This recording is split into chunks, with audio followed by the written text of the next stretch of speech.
Just Connecticut that has been hit by the heavy rains and flooding. Other parts of the Northeast have also been pummeled by flash flooding. And tonight we've learned some help is on the way from right here in Connecticut. Channel 3's Stephanie Simone is joining us right now with more. Stephanie. Mark and Aaron, the video coming out of Vermont tonight, really hard to believe. People are being rescued as floodwater is surrounding their homes. Parts of that state in a disaster right now. Rivers raging and towns like Ludlow are just inundated with floodwater. Governor Phil Scott called it an all-hands-on-deck situation after declaring a state of emergency, and Governor Ned Lamont is now sending help from Connecticut.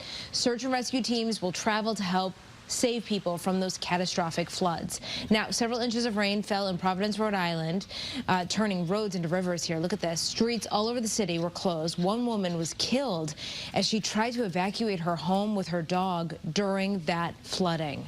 Stephanie Simone, Channel 3 Eyewitness News.